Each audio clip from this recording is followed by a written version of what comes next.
지금 문재인 정권 들어와서 역사를 왜곡하고 진실된 역사를 뒤집어 엎는 것도 열받는데 기존에 지금 하는 꼬라지를 보면 아무래도 이래 가다가는 거의 새빨간 나라가 되지 않을까 심히 우려됩니다. 전 세계를 통틀어서 100% 딱 맞아떨어지는 그런 역사는 없습니다. 언젠가는 역사의 진실은 계속해서 밝혀질 것이고 노래가는 그런 역사가들 때문에 역사는 우리가 모르던 새로운 역사를 또 발굴해내고 이렇게 되지 않겠습니까? 자, 우리 국사 교과서 연구만 아니라 말씀드렸듯이 위안부 이용수 할머니 의혹을 규명하기 위해서 누구보다 앞장서고 계시는 우리 국사 교과서 연구소의 김병헌 소장님의 연설을 청해 듣겠습니다. 큰 박수를 보내주시기 바랍니다. 네, 감사합니다. 김병헌입니다. 지난 8일 서울중앙지법 민사합의 34부는 소위 일본군 위안부 피해자 12명이 일본 정부를 상대로 제기한 손해배상 청구 소송 1심 선고에서 피고 일본국은 원고 1인당 1억 원씩 지불하라는 판결을 내렸습니다. 이에 정의기억연대는 일본군 위안부 피해자와 같이 인권을 심각하게 침해당한 경우에는 인간으로서의 존엄성과 가치 및 재판 청구권과 보편적 인권 존중의 원칙을 국가 면제의 항변보다 앞세워야 한다는 명쾌한 선언이라고 환영하였습니다. 이 입장을 접한 저는 정의연이 아직도 불쌍한 노인들을 앞세워 국민을 속이기에 급급하다는 분노를 지울 수 없습니다. 대부분의 국민들은 위안부를 언급할 때면 의례 일본군 위안부 피해자라고 합니다. 말 그대로라면 일본군이 가해자이고 조선 여자들이 피해자라는 뜻입니다. 그러나 이 명제는 명백하게 거짓이고 왜곡입니다.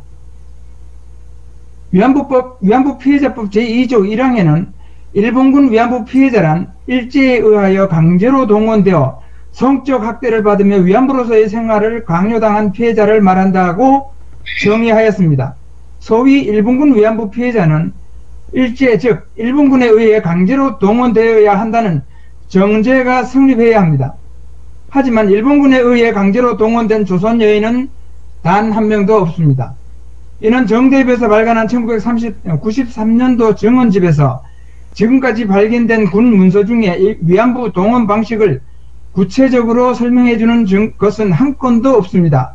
고 한 것이나 1996년 라디카 쿠마라스와미 UN 인권위 보고서에서 모집 과정을 증명할 수 있는 일본군의 공식 문서는 없으며 위안부 모집에 관한 거의 모든 증거들은 피해자들의 구술 증언에서 나온다고 하였습니다. 실제로 구술 증언을 보더라도 일본군이나 경찰 등 일본 관원에 의해 강제로 동원된 경우는 찾을 수 없습니다. 있을 이유가 없기 때문입니다. 위안부는 기본적으로 포주에게 돈을 벌어다주는 성상품입니다. 포주는 위안부의 부모나 주선업자에게 거액의 전차금을 지불하고 여인을 사서 고객이 있고 돈이 있는 곳이면 어디라도 찾아갑니다. 이역만리 만주나 동남아에도 총알이 빗발치고 포탄이 쏟아지는 최전선이라도 일본군이 있는 곳이면 돈이 있는 곳이면 그들은 찾아갑니다. 그곳에는 위안소에 돈을 지불하고 성욕을 해소하려는 일본군 고객이 있었기 때문입니다. 위안부들은 돈을 받아본 적이 없다고 하지만 포주는 이미 부모나 주선업자에게 전차금이라는 거액의 선불금을 지불했습니다.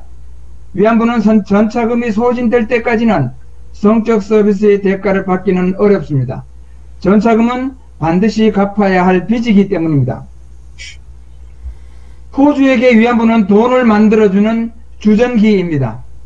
당시에 비록 중고차라도 자가용을 불릴 수 있는 몇 안 되는 부류 중에 포주가 포함되어 있습니다.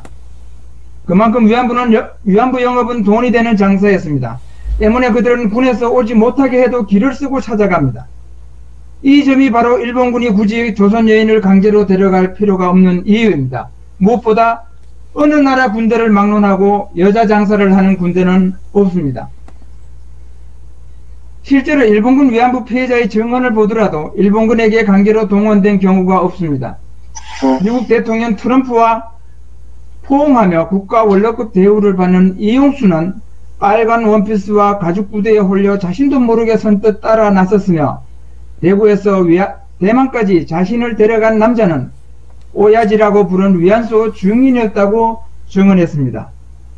1991년 8월 14일 자신이 위안부였다고 최초로 증언하여 위안부 피해자 기리밀의 동기를 제공한 김학순 씨는 양아버지가 어머니에게 40원을 주고 사서 평양 기생학교에 2년간 기생교육을 시킨 다음 국내에서 영업을 하려고 했으나 나이 제한에 걸려 중국 철벽진의 일본군 소부대 앞 위안소에 자신을 넘겨줬다고 증언하였습니다. 기론옥 평화상의 주인공 기론옥 씨는 똑같이 평양 기생학교를 다니다 고물상을 하던 중 작물을 취급하는 바람에 감옥에 가게 된 아버지 때문에 후주간에 20원에 팔렸다가 두만강을 건너 만주로 가서 매춘부 생활을 했습니다. 15세 무렵 성병 때문에 고향으로 돌아와 군수공장에서 일을 하면서 기생학교 친구들을 만나 중국에 가면 편안하고 돈을 많이 벌 수 있다는 말을 듣고 함께 압록강을 건너 북중국으로 가게 되었습니다. 기론옥 씨는 돈을 벌기 위해 그야말로 자발적으로 중국으로 간 경우에 해당합니다. 국민훈장 모란장까지 받은 김복동 씨는 11살에 정신대 동원 명목으로 끌려갔다고 하였으나 14살에 정신대 명목으로 끌려갔다고 하였으나 14살 미성년자는 일본군 위안소의 위안부가 될 수 없을 뿐만 아니라 정신대 명목으로 간원들이 집에 와서 강제로 끌고 가는 경우는 아예 없습니다. 모두가 거짓입니다. 김복동 씨는 14세 소녀시 끌려가는 날이라는 그림으로도 유명하지만 이 그림에 나오는 성산 일출봉이나 착금을 한 총을 맨 2명의 일본군도 모두 거짓입니다. 양산이 고향인 김복동 씨는 제주도에 간 적도 없으며 그의 증언 어디에도 착금을 한 총을 맨 일본군은 등장하지 않습니다. 거듭 강조하지만 일본군에 의해서 강제로 동원된 일본군 위안부는 단 한 명도 존재하지 않습니다. 위안부에 대한 가해자는 일본군이 아니라 백성을 보호하지 못한 가난한 나라, 자식을 물건처럼 팔아는 게 부모, 여자를 상품 삼아 일본군과 뭇 남성들을 대상으로 돈을 챙긴 흡혈귀 같은 포주 등입니다. 일본군은 위안소 규정에 정해진 비용을 지불하고 성적 욕구를 해소한 고객에 지나지 않습니다. 소위 일본군 위안부 피해자는 가난한 나라, 가난한 부모, 흡혈귀 같은 포주의 희생자이자 부끄러운 우리의 자화상입니다. 위안부 이력의 여인들은 숨겨주고 보듬어줘야 할 불쌍한 여인들입니다. 지폐로, 책으로, 동상으로 국내외에 소문내고 동네방네 떠들어 공개적으로 모욕하는 짓이야말로 불쌍한 노인들에 대한 2차 가해입니다. 그 가해자가 바로 정대협과 정의원 그리고 여성가족부와 그에 동조하는 학자, 정치가, 운동가 등이며 그 정점에 위안부를 이용하여 대통령이 되고 위안부를 이용하여 반일 감정을 조장한 문재인이 있습니다. 단언컨대 일본군 위안부 문제는 불쌍한 위안부 이력의 노인들을 앞세워 국민들을 속이고 세계를 속인 국제 사기극입니다. 과거 정부를 독점할 때는 정대협과 정의원은 위안부 사기극이 가능했을지 모르나 모든 정보가 공개된 디지털 시대 오늘날에는 국제 사기극이 탄로나는 것은 시간 문제입니다. 위안부 사기극이 만천하에 공개되고 이에 같이 2차 가해자들의 재상이 만천하에 드러나는 날 사기극과 관련된 모든 자들은 엄중한 대가를 치를 것입니다.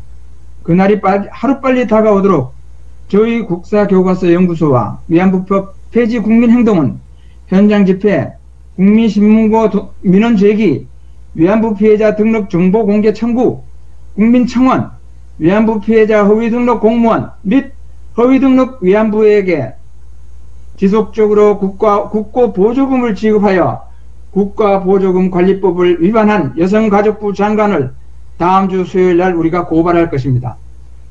저희들의 활동에 많은 성원과 동참을 바랍니다. 감사합니다. 네, 수고하셨습니다. 우리 김병헌 소장님, 제가 위안부에 대한 글 때문에 우리 정대협의 윤미향이로부터 고발을 당해서 소송전을 한번 벌여봤던 기억이 있습니다. 그 당시만 해도 국가가 완전히 정대협을 무슨 성역처럼 생각을 해서 어떤 주장도 용납하지 않았던 시대가 불과 얼마 전 같은데, 이제 세상에 이런 진실들이 다 드러나리라고 봅니다. 우리가 김병헌 소장님 혼자만의 일이 아닌 우리 국민 전체가 함께 해야 될 역사 바로 서기라 생각하시고 많이 동참해 주시기 바랍니다.